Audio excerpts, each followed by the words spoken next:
Welcome back to our channel மாணக்கர் ஆசிரியர். இன்றைக்கி இந்த வீடியோவில் TET ஆசிரியர் தகுதி தேர்வு முதுகலை பட்டதாரிகளுக்கான ஆசிரியர் தேர்வு. ஸோ கிட்டத்தட்ட எவ்வளோ வேக்கண்ட் வர போகுது அப்படின்னு வந்து பார்த்தீங்கன்னா கூடுதலாக 2500 ஆசிரியர் காலி பணியிடம் வந்து பார்த்தீங்கன்னா இருக்க போகிறதா சொல்லியிருக்காங்க.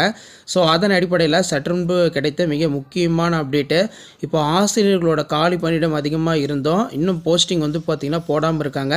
இப்படிப்பட்ட சூழ்நிலையில் பள்ளிகள் திறந்த முதல் நாளிலே அரசு பள்ளிகளில் வந்து பார்த்தீங்கன்னா 2500 ஆசிரியர்கள் ஹெச்எம் பணியிடம் ஒரே நாளில் வந்து பார்த்திங்கன்னா காலி அப்படின்னு சொல்லியிருக்காங்க. முன்னெச்சரிக்கை இல்லாதால் திணறல். தமிழகத்தில் அரசு பள்ளிகளில் மே 31 கிட்டத்தட்ட 2500 ஆசிரியர்கள், தலைமை ஆசிரியர்கள் ஒரே நாளில் ஓய்வு பெற்றனர். இது தொடர்பாக முன்னெச்சரிக்கை இல்லாததால் முதல் நாளில் மாணவர்களுக்கு நலத்திட்டம் வழங்குவதில் சிரமம் ஏற்பட்டுள்ளது.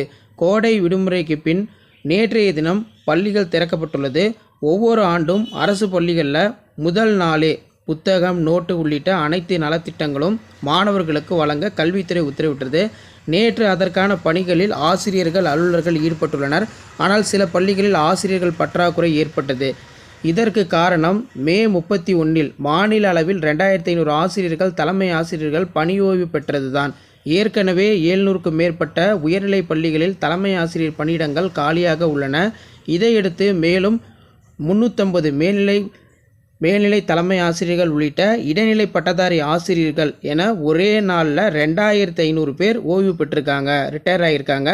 ஒரு துறையில் இதுபோல் மொத்தமாக ஓய்வு பெறும் அது போன்ற சூழலை சமாளிக்க அதிகாரிகள் தேவையான முன்னெச்சரிக்கை நடவடிக்கை எடுக்கவில்லை.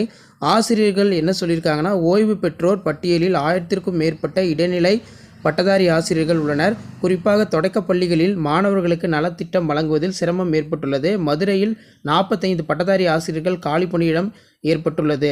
கற்பித்தல் பணி பாதிக்காமல் இருக்க அப்படிங்கிற மாதிரி வந்து பார்த்திங்கன்னா சொல்லியிருக்காங்க. ஆசிரியர்களுக்கு பொது மாறுதல் கலந்தாய்வை விரைவில் நடத்த கல்வித்துறை அதிகாரிகள் முன்வர வேண்டும். ஸோ இப்போ ஏற்கனவே வந்து பார்த்திங்கன்னா ஆசிரியர்கள், முதுகலை பட்டதாரிகளுக்கான ஆசிரியர் பணியிடங்களும் அதிகரிக்கிறது. அதே மாதிரி இடைநிலை பட்டதாரிகளுக்கான ஆசிரியர் இடமும் வந்து காலி பணியிடம் அதிகரிக்க இப்போ அரசு பள்ளிகளில் மட்டும் கிட்டத்தட்ட 2500க்கும் மேற்பட்ட ஆசிரியர்கள், அதாவது ஹெச்எம்மாக வந்திருப்பாங்க, அவங்க ஒரே நாளில் வந்து பார்த்தோன்னா எல்லோரும் ரிட்டையர் ஆகியிருக்காங்க. ஸோ இதனால் விரைவாக வந்து பார்த்திங்கன்னா பள்ளிகளில் கூடிய விரைவில் ஆசிரியர் நியமனம் செய்யப்பட வேண்டும், காலி பணியிடங்களை நிரப்ப வேண்டும் அப்படிங்கிற மாதிரி கோரிக்கை வச்சிருக்காங்க. இதான் TET லேட்டஸ்ட் அப்டேட் யூஸ் பண்ணுற ஃப்ரெண்டுக்கு ஷேர் பண்ணுங்கள். மறக்காத மாணக்கர் ஆசிரியர்களுக்கு சப்ஸ்கிரைப் பண்ணுங்கள், வீடியோ பண்ணுறதுக்கு ஷேர் பண்ணுங்கள். தேங்க்யூ.